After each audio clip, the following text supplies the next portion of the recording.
Oke, selamat datang kembali di channel YouTube GDev Official. Pada kesempatan kali ini, kita akan belajar membuat REST. Karena di episode kemarin kita telah belajar pengertian REST, sekarang kita akan membuat sebuah project REST API dengan Django dan Django REST Framework. Oke, sekarang kita buka CMD-nya.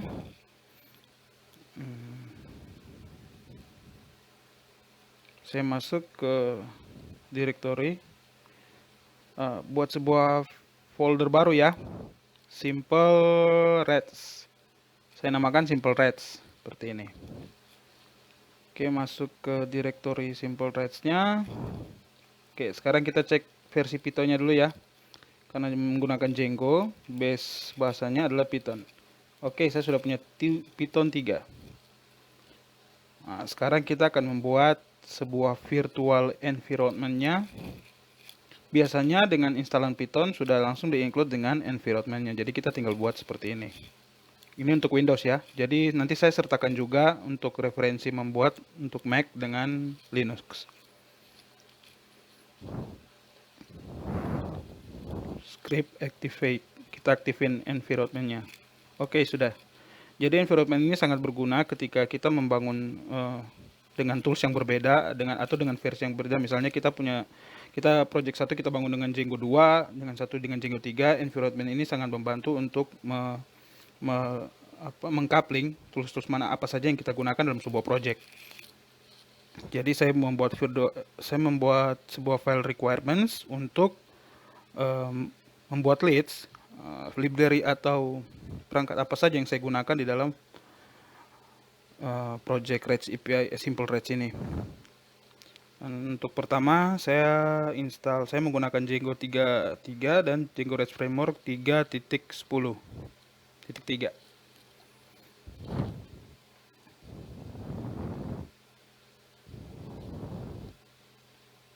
Oke, sekarang kita coba install requirements-nya. Pakai pipe ya, pipe install r requirements txt. Oh, requirement-nya kurang i di atas ya, salah. Nah, kita buat ulang. Pip install salah. Hapus.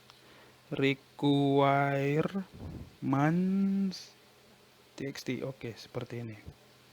Oke, dia langsung perintah pipe ini langsung menginstal semua list yang ada di dalam file requirements txt.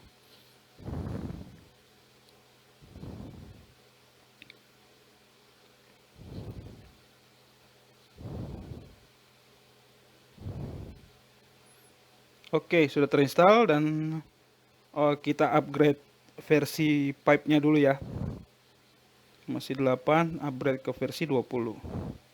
Upgrade PIP. Salah. Upgrade-nya harus garis datarnya 2. Ya, seperti ini. Upgrade PIP.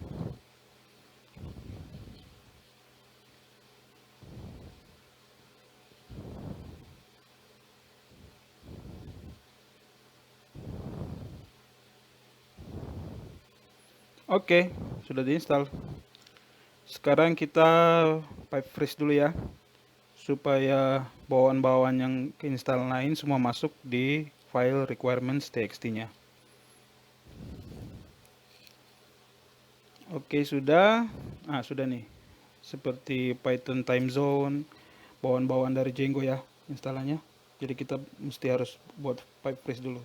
Sekarang kita buat project ya. Django admin start project.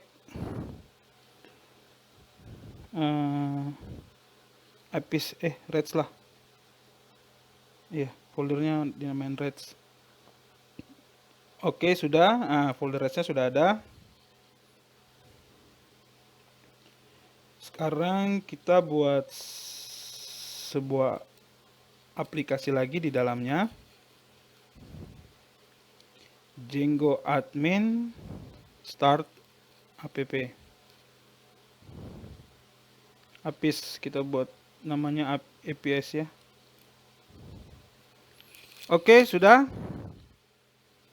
Oke, sudah seperti ini ya. struktur foldernya sudah seperti ini. Sekarang kita coba buat sebuah model ya. Saya di sini pakai model saya pilih ini dulu. Oke, sudah. Interpreternya. Oke. Kita buat sebuah model. Modelnya kita namakan distrik dan kampung. Jadi kita pakai dua model dulu untuk contoh.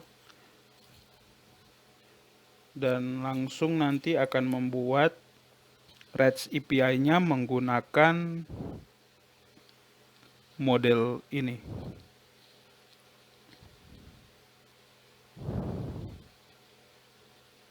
Ya, simple saja ya, tapi teman-teman boleh kok buat model sendiri. Saya hanya sebagai contoh buat seperti ini.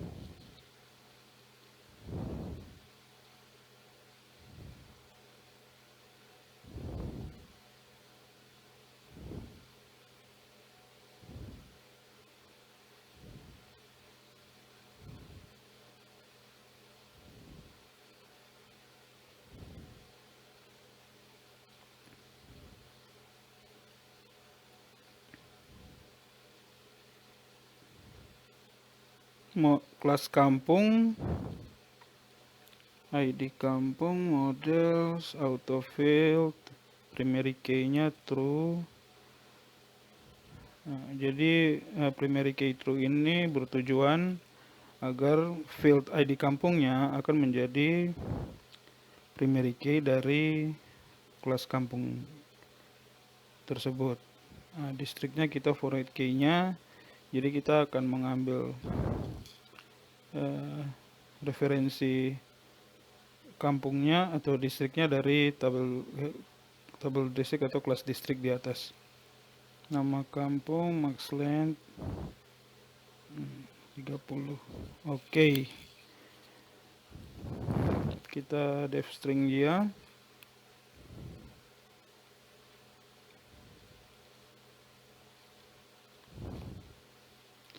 Sekarang ya, kita tampilin dulu ya ke admin supaya kita bisa lihat tabelnya itu bekerja atau tidak. Oh, tapi sebelumnya kita migrasi dulu. Make migration. Oke. Migrate. Di sini dia akan membuat sebuah Django akan membuat struktur migrasinya seperti ini karena ada user rules-nya dibuat langsung seperti ini. Kita buat create super user untuk login adminnya. Saya buat namanya seperti ini. Terserah ya teman-teman mau buat password. Oke, sudah selesai. Sekarang kita masukkan dulu ya. Settingsnya. Di sini nih. Karena tadi aplikasinya APIs, kita masukkan APIs untuk diinstal apps-nya. Oke, Python manage PY run server. Coba dulu ya, udah jalan apa belum? Hasil migrasinya tadi. Oke, framework Django-nya sudah jalan ya, menggunakan versi 3. Kita masuk ke admin. Create super user tadi kita telah membuat password ya. Jadi login pakai password yang sudah kita buat. Oke, sudah ada ya.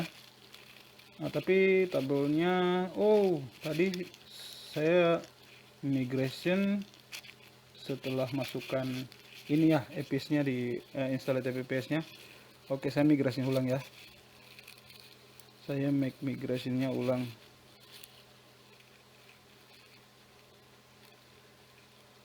Make migration. Oke. Sudah di create model distrik kampung, Python manage PY, migrate. Oke, sudah. Jadi database-nya sudah tercreate ya. Kalau kita pakai Postgre, di sini kita menggunakan DB SQLite. Kalau kita pakai Postgre, kita bisa coba cek langsung di database-nya.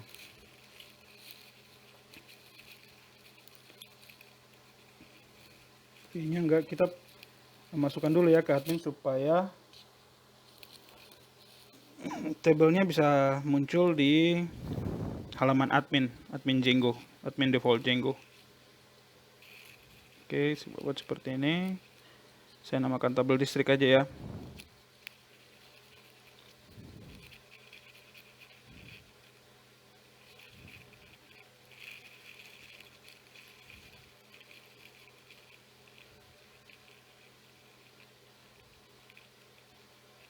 Di sini, aduh, agak lupa saya.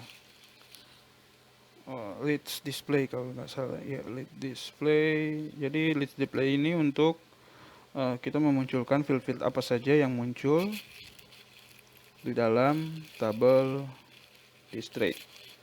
Jadi lead display ID distrik sama nama distrik aja, karena cuma 2 field ya. List display links ini nanti Django akan, atau halaman admin akan melink dari tabel itu ketika diklik, atau ketika di hover ke nama itu, dia akan membuat sebuah link untuk diklik. Search field nama distrik aja, leads perfect 5 ya, kita buat 5 aja. Ini paginationnya 5 file, 5 item. Nah, kita buat kampungnya seperti ini. Oke, kita copy dulu, nanti kita tinggal ganti.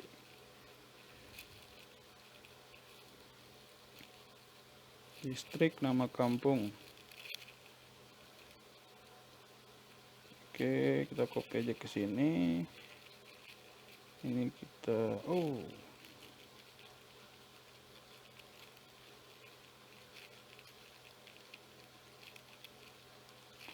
admin site register distrik, tb distrik. Ya. Jadi kelas model, lalu kelasnya kampung, tb kampung, seperti ini. Oke, sekarang kita coba ya, apakah 2 tabel tadi sudah muncul. Oke, kita login lagi. Oke, sudah muncul. Jadi nama app-nya epis, tabelnya distrik dan kampung. Nah, sekarang kita coba masukkan datanya dulu ya. Untuk coba nanti REST API-nya udah bisa meretrieve data atau belum.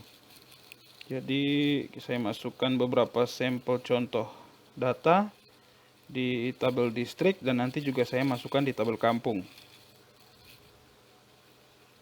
Oke, kampung terserah ya teman-teman. Ini saya hanya mengambil beberapa distrik di daerah saya.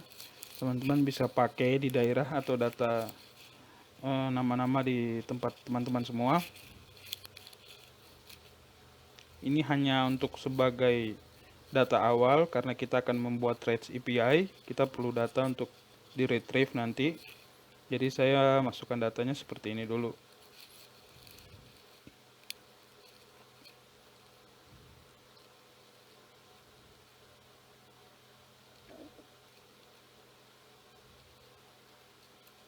Oke, sudah. Sekarang kita kembali ke project dan kita buat sebuah folder REST API. Di sini kita tambahkan sebuah file lagi, file serializers.py.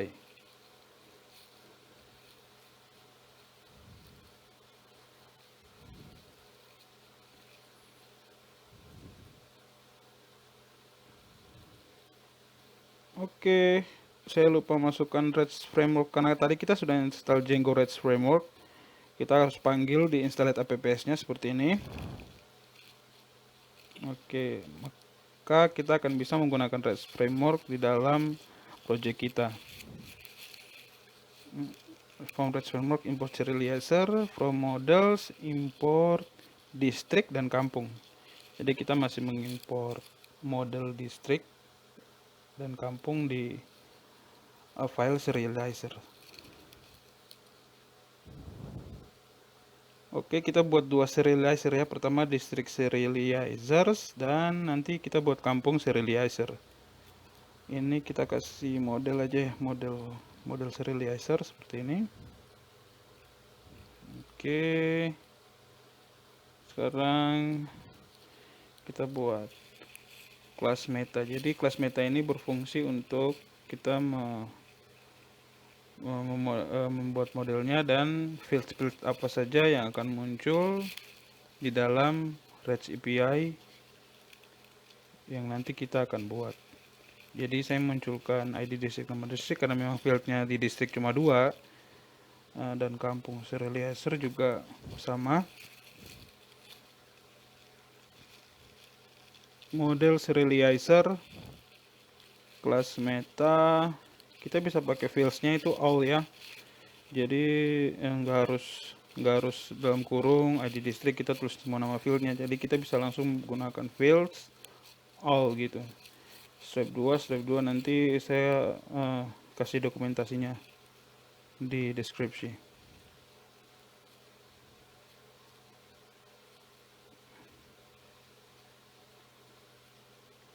Oke, kita buat sebuah file lagi di dalam REST API, views.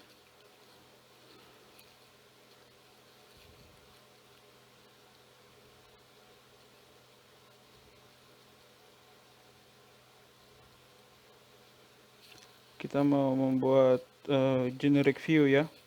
Jadi generic view di sini Django REST framework ini dia built-in ya. Jadi semua mudahnya menggunakan Django dan Django REST framework bahwa semua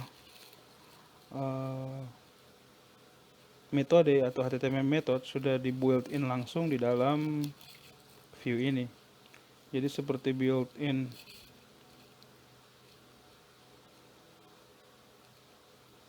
REST framework import viewset. Saya menggunakan viewset ya. Jadi viewset ini kita bisa tentukan apakah nanti REST API-nya hanya bisa di read only atau hanya bisa di create, hanya bisa di post, hanya bisa dilihat dan hanya bisa di delete. Semua bisa diatur di dalam view ini. Untuk sekarang saya memberikan viewsetnya model viewset supaya kita bisa melakukan HTTP method seperti get atau post di dalam REST API kita nanti sebentar. Query setnya district object os. Oke, sekarang saya membuat kampung view setnya lagi. Karena model kita 2, kita akan membuat 2 view set.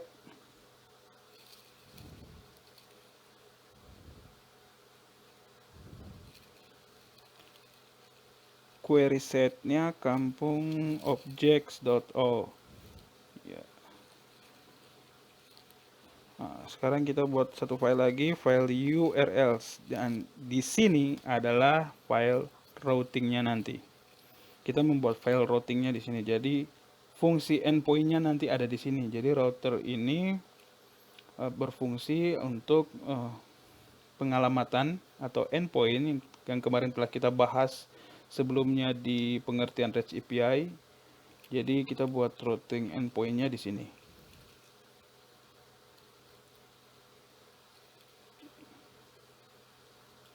Kita pakai default router aja.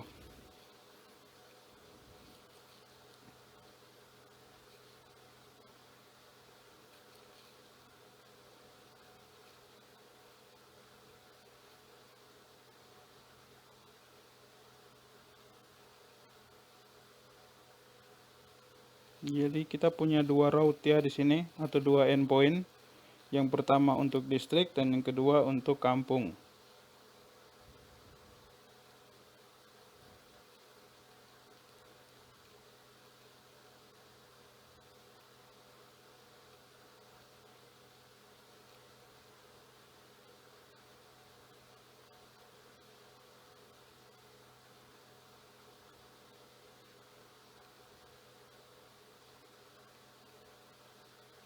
URLs.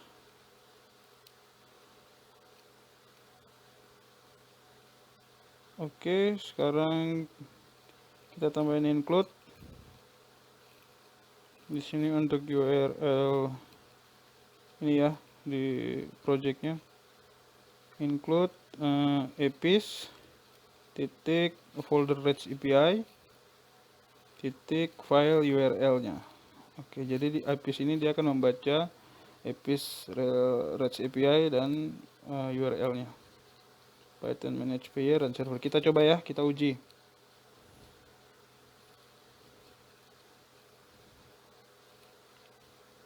Oke, route-nya sudah jalan. Kita coba distriknya, datanya sudah keluar ya. Nah, coba kampung. Oh, include a serializer class. Oh, ada typo nih, typo. Coba kita lihat.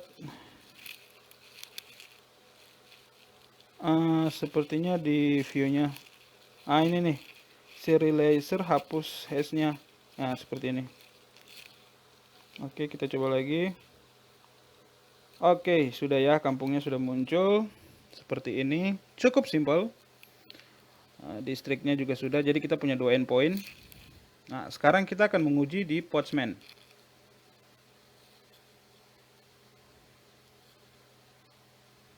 Nanti kita coba get dan coba untuk post data melalui Postman. Saya close dulu. Di sini distrik copy, saya langsung copy ya. Metodenya get. Langsung send. Oke, filenya sudah ada ya. Jadi resultnya JSON seperti ini. Sekarang kita coba post data ya. Kita coba post satu data. Jadi headersnya saya kasih content type-nya application JSON. Content type mana tuh? Ya ini. Application JSON. Body saya pakai format raw. Nah, di sini saya masukkan ini nih. Nama distrik. Coba kita taruh satu nama Yokari. Oke, coba kita pakai metode post ya. Send. Nah, kayaknya sudah nih. Oke. Kalau dia langsung muncul ID distrik berarti sudah muncul ya. Kita coba refresh. Nah, datanya sudah ada. Jadi postnya bekerja ya. Oke, sekarang kita coba kampung. Kita coba pakai Postman lagi untuk get dan post.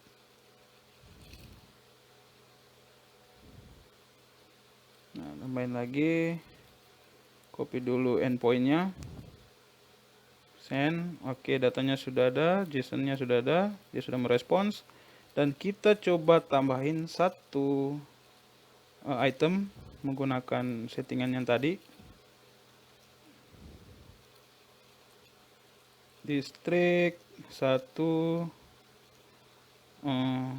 Coba raw-nya saya masih agak, saya lihat dulu. Ini iya. Oh enggak, ini nama kampung. Iya, nama kampung seperti ini. Waya. Oke ya. Oke, coba kita ubah metodenya ke post. Kita send. Oke, langsung sudah muncul seperti ini. Coba kita lihat lagi ke Django REST framework-nya. Refresh. Itemnya sudah masuk. Oke, kita sudah berhasil ya buat Django REST framework untuk get dan post. Ini REST API-nya. Akan ada part 2 lagi teman-teman.